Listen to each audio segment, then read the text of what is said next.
Good evening. Thanks for being here on such a wretched night. And what a big turnout. We've busted right out of the temple tonight.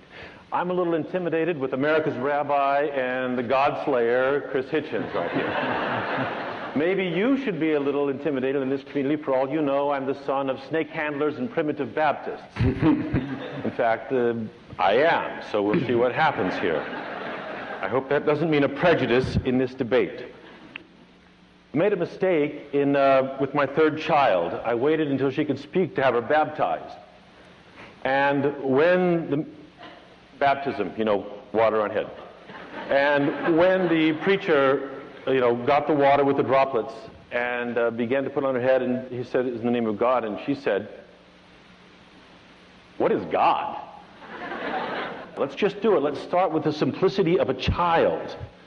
What is God, Rabbi? Well, it depends who you're answering. If you're answering a 2-year-old, you answer one way. But if you're discussing it with an adult, you begin with a recognition, which actually the entire debate should be framed with, of human limitation. In the following sense, when you were 2 years old, could you imagine what it's like to be an adult? Of course not. A 2-year-old has no idea what an adult is like. And yet we make definitive statements about God all the time when in every religion that I know of, the distance between God and human beings is infinitely greater than the distance between an adult and a 2-year-old. So when I say, as I'm going to in a second, I'm not going to avoid your question, but understand that I say it against the background of a religious recognition of our own inability to understand that which is infinitely greater than ourselves. My thumbnail definition of what God is that God is the source of everything that exists, and God is someone, something with whom a human being can have a relationship, and that you can live your life in alignment with a godly purpose. But any definition that is greater than that is in some ways to traduce God, which is why, by the way, the title of Christopher's book is exactly right. God is not great. Because to say God is great or God is something is to put a definition on God, which we know from classical Jewish philosophy you ought not to do. So in fact, Christopher's exactly right, and we can wrap it up right now. Thank you very much for coming. It's been a wonderful evening. Yes. Apologies perhaps to Muslims in the audience who say God is great all the time. We'll circle back. Okay. Chris Hedges, to you, answer my daughter's question. Maybe you'll warn her off. If you don't mind, it would be Christopher and Hitchens. Yes, sir. Chris Hedges is a horrible... Hedges? Did I say yes, Hedges? you did. Forgive me. Chris Hedges is a horrible apologist for liberation. Christopher Hitchens. That's better. Too many guests, too little time. Sorry, but I exist too, if you see what I mean. Yes, yes. May as well start by establishing that ontological claim. Well, Friedrich Nietzsche famously said that God was dead, and Sigmund Freud can be rendered as having said that God was dad. And I think both of them are probably right. The concept of God is like everything else in our vocabulary, man-made. It's an invention of human beings. Unless you take the view that God made us, in which case it'd be a lot to explain. Why did we in that case make so many gods? It does seem to be very much more probable that men and women made many gods than that any one God made all men and women and the rest of creation. And as well as being man-made, it's fear-made. It is the unexpressed or partially expressed wish for a protector, a parent, someone who will never desert you, someone who will do in a way you're thinking for you, especially on questions of moral philosophy. At its best, it's that. It's a wish to be loved more than you probably deserve. And at its worst, it's the underdeveloped part of the human psyche that leads to totalitarianism, that wants to worship and that wants a boss, that wants a celestial dictatorship.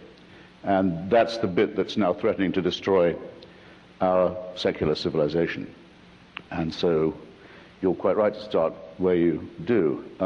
It used to be believed, the number of gods now it's infinite, and a new god is created almost every day by some cult or other, but it used to be that. There was a belief that gods were in the trees, in the woods, in the springs, in the sea, in the clouds, and so forth. Polytheism of a kind. Then something a bit more polytheistic like Olympus, where there was at least a location for the divine, but it was multifaceted. And then monotheism, getting it down to one. So I regard this as progress of a sort, because they're getting nearer the true figure all the time. I actually... Rabbi, yes. Progress. Maybe. Which is why, which, by the way, is why the Vatican, in its old days, was very upset by the concept of zero. Didn't like zero at all. The most important number of all, the number without which you can't do anything, which wasn't there in Roman numerals. No, it was invented in Islamic civilization. And unfortunately, also struck them as a sinister import from in partibus infidelium, from pagan lands. But also the concept of zero was very troubling for theism, and must be, and does indeed remain so. It's one of the many, many ways in which theism is not compatible with the scientific worldview. Rabbi Wolpe, may I ask you... I just want to point out, without even taking issue with the incorrect statements that he made, but I want you to understand, wait.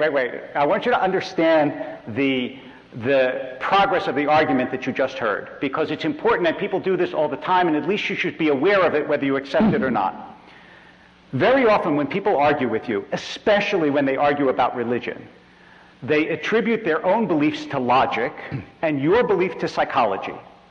So religious people believe in something because they need to be loved, or they need a crutch, or they're weak, but I believe what I believe because it's true and scientific. And I just want you to be aware that you cannot actually disprove someone's belief by imputing an unworthy motive to it. You actually have to disprove the belief. So don't let Christopher pull the psychological wool over your eyes.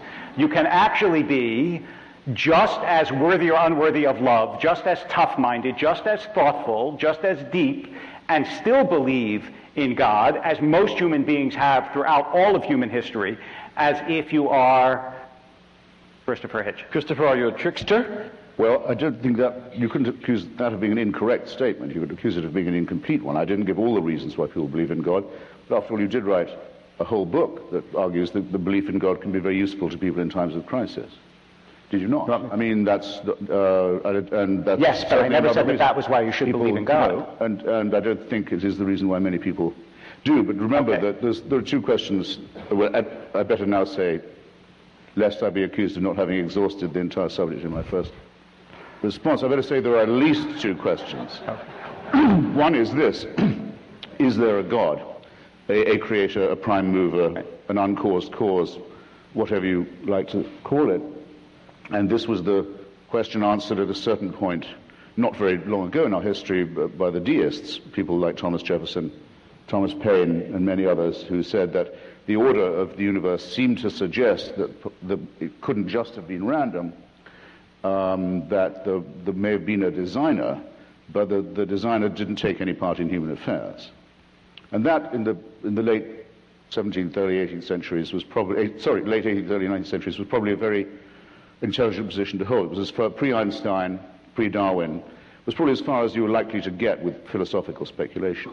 But so believing that there might be a cause or a mover or a creator is one thing, but believing that there is a supervising, intervening entity who cares who wins the war, who cares who you sleep with and in what way, who cares what you eat and on what day, and in other words, who makes you the center of the whole cosmos, is another thing altogether. So people who say, I believe in God, I'm a deist, have all their work in front of them before they can say that they are really religious.